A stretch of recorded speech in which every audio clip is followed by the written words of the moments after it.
three.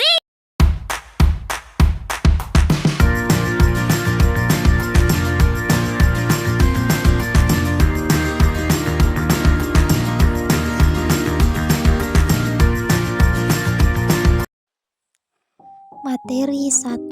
Transaksi murabahah PSAK 102. Apa itu murabahah?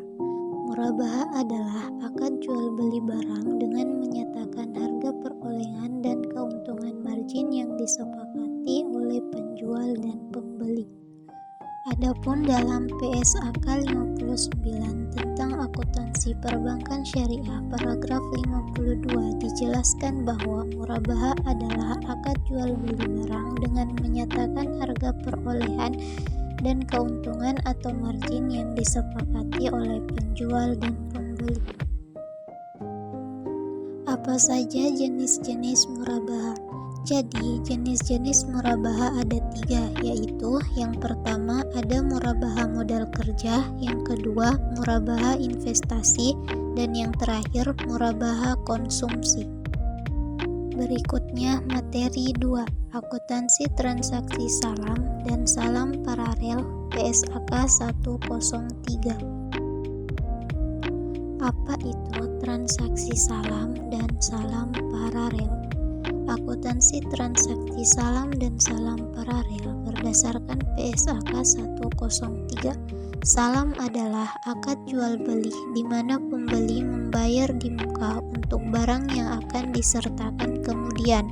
Sedangkan salam paralel melibatkan dua kontrak salam yang saling terkait. Transaksi ini dibolehkan dalam Islam berdasarkan Al-Quran, hadis, ijma, dan qiyas dengan ketentuan syariah yang ketat untuk menghindari gharar. Apa saja rukun transaksi salam dan salam paralel? Jadi, rukun transaksi salam dan salam paralel yaitu ada 5. Yang pertama ada pembeli, yang kedua ada penjual, yang ketiga ada objek akad, yang keempat harga, dan yang terakhir sighat. Selanjutnya materi 3, akuntansi transaksi istisna dan istisna paralel PSAK 104. Apa itu transaksi istisna dan istisna paralel? Jadi, istisna adalah memesan barang kepada penjual atau produsen atau perusahaan untuk memproduksi suatu barang tertentu untuk konsumen atau pembeli. Istisna paralel yaitu di mana penjual membutuhkan orang lain untuk memenuhi pesanan pembeli. Apa saja rukun transaksi istisna dan istisna paralel? Jadi, rukun transaksi istisna itu ada 4. Yang pertama, pembeli atau pemesan atau mustasni. Yang kedua, penjual atau pembuat atau syani. Yang ketiga, barang atau jasa yang dipesan atau masnu.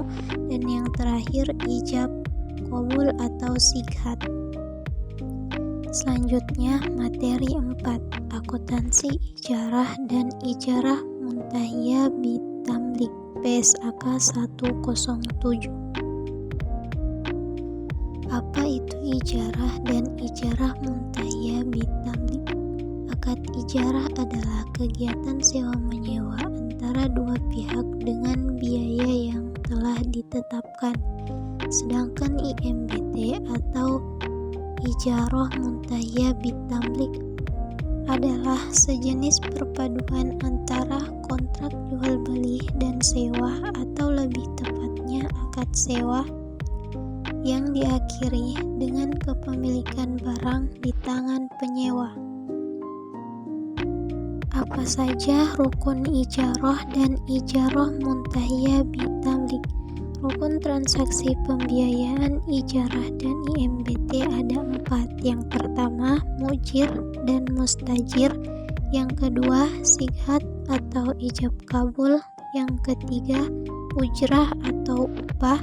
Dan yang terakhir, barang disewakan atau sesuatu yang dikerjakan dalam upah mengupah. Dan materi yang terakhir, akuntansi transaksi dana zakat infak dan pinjaman kart PSAK 109. Apa itu transaksi dana zakat infak dan pinjaman kart? Menurut PSAK 109, zakat adalah harta yang wajib dikeluarkan oleh muzaki sesuai dengan ketentuan syariah untuk diberikan kepada yang berhak untuk menerimanya. Infak adalah harta yang dikeluarkan oleh seseorang atau badan usaha di luar zakat untuk kemaslahatan umum. Pinjaman atau kart adalah penyedia dana atau tagihan yang dapat dipersamakan berdasarkan persetujuan atau kesepakatan antara peminjam dan pihak yang meminjamkan, yang mewajibkan pinjaman melunasi utangnya setelah jangka waktu yang ditentukan. Siapakah saja golongan yang menerima zakat? Dana zakat pada dasarnya hanya dapat diberikan kepada 8 golongan, yaitu yang pertama fakir, yang kedua miskin,